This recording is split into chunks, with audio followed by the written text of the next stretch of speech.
Hi, I'm Jessica. I'm 28 years old, a marketing coordinator from Brooklyn, and I'm about to tell you the story of how I discovered my boyfriend's affair during what was supposed to be our romantic Sunday brunch. You ever wonder what the exact moment is when your world falls apart? It's not when you discover the betrayal, it's when you realize you've known all along, but chose to ignore it.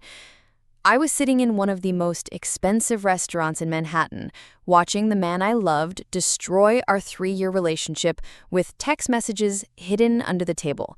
His name was Mike, 31, a corporate lawyer with perfectly styled hair and a smile that could charm anyone. Well, anyone except me, apparently. It was a Sunday in November, one of those sunny days that makes you believe everything is right with the world. We had a tradition, Sunday brunch at Balthazar, our favorite table by the window, always at 11 a.m. I had been looking forward to this particular Sunday for weeks. We'd been going through a rough patch. You know how it is when work stress and life just pile up. And I thought this would be our chance to reconnect. I wore that blue dress he always said made my eyes look like sapphires, spent an hour on my hair, even put on the perfume he bought me for my birthday. I was ready to fight for us, ready to have that conversation about where we were heading. What I wasn't ready for was to watch him smile at his phone while completely ignoring me. At first, I thought it was work. Mike was always getting calls from the firm, even on weekends. But then I noticed the way he held his phone, tilted away from me, thumb moving in quick, excited taps. The way his lips curved into this little smile I hadn't seen in months. The way he would glance up at me with guilty eyes whenever I tried to start a conversation. "The Eggs Benedict looks good," I said, trying to pull him back to our table, to our moment. "Mm-hmm," he mumbled, not looking up. I watched him for another few minutes, feeling something cold settle in my stomach. This wasn't work texting. This was something else entirely. The realization hit me like a physical blow. I knew exactly what this was because I'd been suspecting it for weeks. The signs had been there, hadn't they? The late nights at the office that seemed to happen more frequently. The way he'd started keeping his phone face down everywhere we went. How he'd become distant during our conversations, like his mind was always somewhere else. And then there were the little things. New cologne, a sudden interest in going to the gym, the way he'd stopped saying, "I love you" first. But sitting there in that restaurant watching him type away with that secretive smile, I couldn't deny it anymore. My heart was racing, my hands were shaking, and I felt like I was going to be sick. I needed to know. I needed to see what was making him so happy when I clearly wasn't. Our waiter came by to take our order, and Mike barely looked up from his phone. "Just give us another minute," I said, trying to keep my voice steady. The waiter nodded and walked away, probably sensing the tension at our table. "Mike," I said, louder this time, "can you put your phone away? We're supposed to be having brunch together." He finally looked up, and I saw something in his eyes I'd never seen before. Panic. Quick, guilty panic. "Sorry, babe, just work stuff.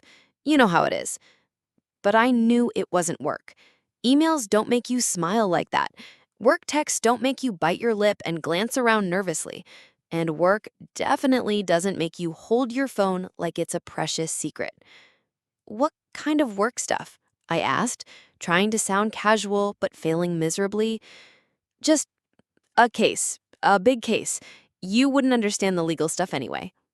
That stung. In 3 years, he'd never dismissed me like that. He'd always explained his work, always made me feel included in his world. This was different. This was him creating distance, building walls. I watched him go back to his phone, and something inside me snapped. I stood up abruptly, my chair scraping against the floor. "I'm going to the bathroom," I announced. As I walked away, I saw him in the reflection of the restaurant's mirror. He immediately relaxed, started typing faster, that smile returning to his face. My stomach dropped. This was really happening. After 3 years together, after all our plans, after everything we'd built, he was cheating on me. The bathroom was empty, which was good because I needed a moment to collect myself. I stared at my reflection in the mirror, the blue dress, the carefully styled hair, the perfume he'd bought me. I looked like a woman trying to save her relationship, but I felt like a fool. I took a deep breath and made a decision. I was going to find out the truth, one way or another.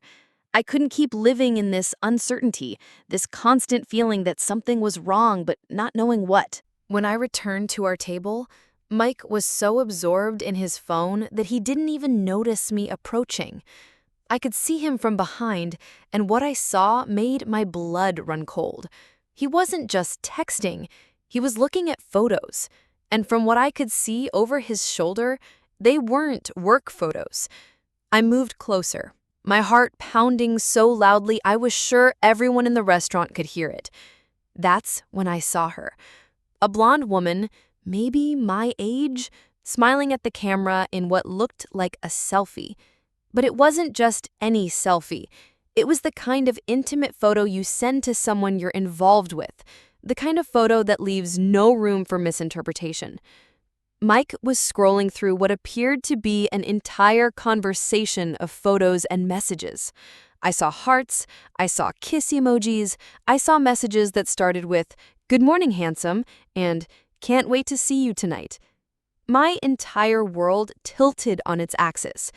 I stood there for what felt like hours, but was probably only seconds, watching my boyfriend of 3 years flirt with another woman right in front of me. The audacity was breathtaking. We were supposed to be having our reconnection brunch, and he was planning his next hookup. Then, as if the universe decided I hadn't suffered enough, I saw him start typing a new message. I watched the words appear on his screen. "Wish you were here instead of..." And then he paused, looked around, and I quickly pretended to be adjusting my purse. "Instead of what, Mike? Instead of your girlfriend who's been trying to save this relationship while you've been destroying it?" I slid back into my seat, and he quickly minimized whatever he was looking at, but it was too late. I had seen enough, more than enough. "Everything okay?" he asked, trying to sound casual, but I could see the guilt written all over his face. "Perfect," I replied, my voice surprisingly steady. Just perfect. The waiter approached our table again, pad in hand, ready to take our order. I looked at Mike, then at the waiter, then back at Mike. This man who I'd been planning a future with, who I'd introduced to my family, who I'd defended to my friends when they said he seemed distant. This man who was sitting across from me, living a double life while I played the fool. "Actually," I said to the waiter, "I think we need a few more minutes." But I knew we didn't need more minutes. We needed a miracle. And miracles don't happen when your boyfriend is sexting another woman during brunch. I sat there for a moment, processing everything I'd just witnessed. Part of me wanted to scream, to throw my mimosa in his face, to make a scene that would give the other brunchgoers something to talk about for weeks. But another part of me, the part that had been suspicious for months, felt a strange sense of relief. Finally, I had confirmation. Finally, I wasn't going crazy. "So," I said, my voice eerily calm, "how long has this been going on?" Mike's head snapped up from his phone so fast I thought he might get whiplash. "What? How long has what been going on?" "Don't insult my intelligence, Mike. I saw the photos. I saw the messages. I saw everything." The color drained from his face. For a moment, he looked like he might deny it, might try to gaslight me into believing I hadn't seen what I clearly saw. But then something shifted in his expression. Maybe it was relief. Maybe it was resignation. "Jessica, I can explain." "How long?" I repeated. He ran his hands through his hair, a nervous habit I'd always found endearing. Now it just made me angry. 2 months, maybe 3. I don't know, it happened. 3 months. Well, I'd been wondering why he seemed distant, why our conversations felt forced, why he'd stopped looking at me the way he used to. He'd been building a relationship with someone else. 3 months of lies, of fake smiles, of pretending to love me while being in love with her. "Who is she?" I asked, surprised by how steady my voice remained. "Someone from work. A paralegal." "Jessica, it doesn't mean anything. It's complicated." Complicated. That word people use when they want to excuse inexcusable behavior, when they want to make their betrayal sound like some unavoidable twist of fate instead of a choice they made every single day for 3 months. "Does she know about me?" His silence was answer enough. She knew. She knew he had a girlfriend, and she didn't care. They'd both decided I was dispensable, an obstacle to work around rather than a person whose feelings mattered. I looked around the restaurant, at the couples laughing together, at the families enjoying their Sunday morning, at the life I thought I was living until 10 minutes ago. Everything looked the same, but my entire world had changed. "I need to ask you something," I said, leaning forward. "When you were texting her just now, what were you telling her about me?" Mike's face went pale. "Jessica, don't do this to yourself." "What were you telling her about me, Mike?" He looked down at his phone, then back at me. I was complaining. About having to be here, about having to pretend everything was fine between us. There it was, the final blow. Not only was he cheating on me, but I'd become the burden in his life, the obligation he had to fulfill before he could get back to his real relationship. I was the chore he had to complete before he could return to his happiness. I felt something break inside me, but it wasn't my heart. It was something deeper. My trust in my own judgment, my faith in the person I'd chosen to love, my belief that I was worth more than this. I sat there in silence for what felt like an eternity, watching Mike squirm in his seat. He kept opening his mouth like he wanted to say something, then closing it again. What could he possibly say? Sorry? That it was a mistake? That he'd choose me? But looking at him now, really looking at him, I realized something that should have been obvious months ago. He had already chosen. Every late night at the office, every secretive phone call, every distant kiss and half-hearted "I love you," he'd been choosing her. I was just too blind to see it. "Are you in love with her?" I asked. The question hung in the air between us. Mike's eyes darted around the restaurant, looking anywhere but at me. That was answer enough, but I needed to hear it. "Mike, are you in love with her?" I don't know. Maybe. Yes, I think so." There it was, the truth I'd been avoiding for months. He wasn't just cheating on me. He was in love with someone else. This wasn't some meaningless fling or a moment of weakness. This was a full-blown relationship, complete with feelings and future plans and everything that should have been ours. "Why didn't you just break up with me?" I asked, genuinely curious now. "Why put us both through this charade?" He finally looked at me, and I saw something in his eyes that made my stomach turn. Pity. He pitied me. "I didn't want to hurt you. I kept thinking maybe things would work out, maybe I could figure out what I wanted." "So you decided to have both of us while you figured it out?" "It wasn't like that. It was exactly like that." I stood up abruptly, my chair scraping against the floor again, but this time I wasn't coming back.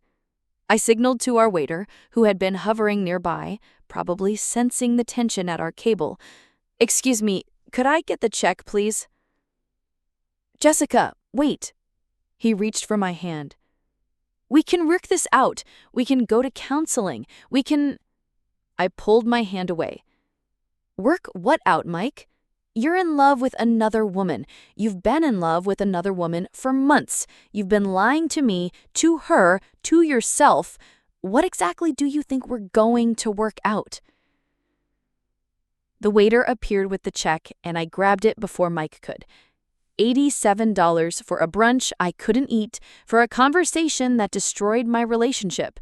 for the confirmation that the man I loved had been living a lie. "I'll pay," Mike said, reaching for his wallet. "No," I said firmly, pulling out my credit card. "I've got this one. Consider it my gift to you, one last meal before you're free to be with her full-time." I handed the waiter my card and he disappeared to process it. Mike sat there looking stunned, like he couldn't quite believe this was happening. "Jessica, please don't do this. Don't throw away 3 years over a mistake." "A mistake?" I laughed, but there was no humor in it. "Mike, you've been having an affair for 3 months. You're in love with another woman. You've been lying to me every single day. That's not a mistake. That's a choice, multiple choices. And now I'm making mine." The waiter returned with my card and the receipt. I signed it quickly, added a generous tip because our drama wasn't his fault, and stood up. I gathered my purse and coat, moving with a calm determination that surprised even me. Mike was still sitting there, mouth agape, like he couldn't quite process what was happening. "Jessica, where are you going? We need to talk about this." I looked down at him, this man who had been my future, my partner, my best friend. The man who had held me when I cried about my father's death, who had celebrated my promotion with champagne and roses, who had whispered promises about forever while planning his exit strategy. "We just did talk about it," I said quietly, "and now I'm leaving." "But what about us? What about our apartment? What about—" "Figure it out, Mike. You're good at keeping secrets and managing double lives. I'm sure you'll figure out the logistics." I turned to walk away, but then something made me pause. I turned back to him one last time. "For what it's worth, I hope she makes you happy. I hope she's worth throwing away 3 years for. And I hope you never do to her what you just did to me." Then I walked away. Through the restaurant, past the couples enjoying their perfect Sunday brunches, past the families laughing together, past the life I'd thought I was living until an hour ago. The November air hit my face as I stepped outside, and I realized I was crying. Not sobbing, not breaking down, just tears streaming down my face like my body was releasing 3 months of suppressed suspicion and anxiety. I stood on the sidewalk outside Balthazar, watching people walk by, living their normal Sunday lives. A couple walked past me, holding hands and laughing about something. A family with 2 kids headed into the restaurant we'd just left. Life was going on, the world was still spinning, but everything felt different now. My phone buzzed. A text from Mike. "Jessica, please come back, we can fix this." I looked at the message for a long moment, then deleted it without responding. There was nothing left to fix. You can't fix 3 months of lies. You can't fix being someone's second choice. You can't fix the fact that the person you loved was capable of living a double life while looking you in the eye every day. I started walking toward the subway, my heels clicking against the pavement. With each step, I felt something shifting inside me. The devastation was still there, the heartbreak was real, but underneath it all was something else. Something I hadn't felt in months. Relief. For the first time in months, I wasn't wondering why Mike seemed distant. I wasn't analyzing every conversation, every text, every change in his behavior. I wasn't trying to fix something that was broken before I even knew it was broken. I knew the truth now. And as painful as it was, the truth was better than living in limbo. Better than wondering if I was going crazy, better than trying to save a relationship that had already ended without me knowing it. As I descended into the subway station, I thought about all the signs I'd ignored.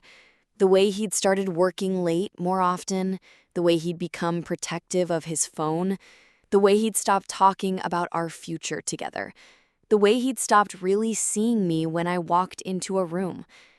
I'd made excuses for all of it. Work stress, I'd told myself. Everyone goes through rough patches. He's just tired, just busy, just going through something. I'd been so desperate to make it work that I'd ignored my own instincts. But sitting on that subway train, watching Manhattan blur past the windows, I realized something important. This wasn't my failure. I hadn't failed to keep his interest. I hadn't failed to be enough. I hadn't failed to save our relationship.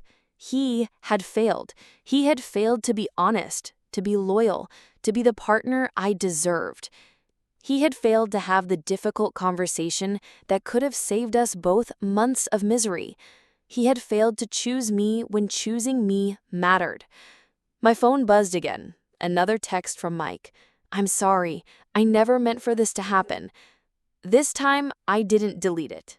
I responded, "I know you didn't mean for me to find out, but that's not the same as being sorry it happened. Good luck with everything." Then I blocked his number. The train pulled into my station, and I climbed the stairs back to street level. My neighborhood looked the same as it had this morning, but I felt like a completely different person. This morning, I'd been Jessica, the woman trying to save her relationship. Now I was Jessica, the woman who'd saved herself.